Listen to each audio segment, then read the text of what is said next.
ये है हज़रत यूसुफ अलैहिस्सलाम की कहानी का चौथा हिस्सा।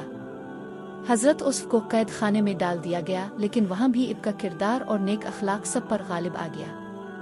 कैदी आपकी नेकी और इल्म से मुतासिर रहते। अलिफाक दिन दो कैदी इब के पास आए। एक ने कहा, मैंने ख्वाब में देखा है कि मैं शराब निचोड़ रहा हूँ। दूसरा बोला, मैंने ख्वाब में देखा कि मेरे सर पर रोटियां हैं और परिंदे उन्हें खा रहे हैं। यूसुफ आया, तुम्हारे खाने के आने से पहले मैं तुम्हें उनकी ताबीर बता दूंगा। ये इल्म मुझे अल्लाह ने दिया है। फिर इब्ने कहा, पहला शख्स बादशाह के पास शराब पिलाने वाला बनेगा, जबकि दूसरा शख्स सूली पर चढ़ाया जाएगा और परिंदे इसका गोश्त खाएंगे। और ऐसा ही हुआ। वक्त गुजरा, फिर मिस्र के बादशाह ने एक अजीब ख्वाब देखा। ख्वाब में इसने देखा कि 7 दुबली गायें 7 मोटी गायों को खा रही हैं और 7 खुश्क बालियां 7 हरी बालियों को निगल रही हैं। बादशाह बहुत परेशान हुआ, किसी आलम ने ताबीर न बताई। तब यूसुफ के साबिका साथी को याद आया और उसने बादशाह को बताया कि एक शख्स कैद खाने में है जो ख्वाबों की बेहतरीन ताबीर करता है। यूसुफ को बादशाह के सामने लाया गया। यूसुफ ने फरमाया, इस ख्वाब की ताबीर यह है कि 7 साल तक जमीन जरखेज होगी और खेती बाड़ी खूब होगी।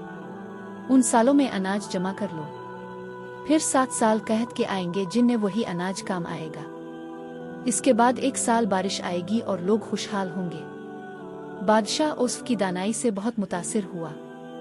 यहाँ चौथा हिस्सा खत्म। अगले हिस्से में यूसुफ की रिहाई और हुक्मरानी का आगाज बयान होगा। यह है हज़रत यूसुफ अलैहिस्सलाम की कहानी का 5वां हिस्सा।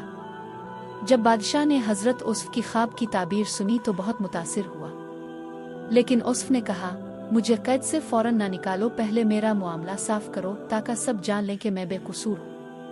तहक़ीक़ात हुई तो ज़ुलेखा ने खुद एतराफ़ किया कि यूसुफ बेगुनाह थे और कसूर मेरा था। इसके बाद यूसुफ की बेगुनाही सब पर ज़ाहिर हो गई। बादशाह ने यूसुफ को अपने करीब कर लिया और कहा, आज से तुम हमारे खजाने के निगरान हो। ये मोल्ला ने यूसुफ को कैद से निकाल कर इज्जत और हुक्मरानी अता फरमाई। इब्ने अदल और इंसाफ के साथ हुकूमत की और कहत के दिनों के लिए अनाज जमा करके लोगों को बड़ी आजमाइश से बचा लिया। यहाँ 5वां हिस्सा खत्म। अगले हिस्से में भाइयों से मुलाकात बयान होगी। अल्लाह ताला हम सबको अपनी याद में जिंदगी गुजारने की तौफीक अता फरमाए, आमीन। मजीद इस्लामी वीडियोस के लिए चैनल सब्सक्राइब करें।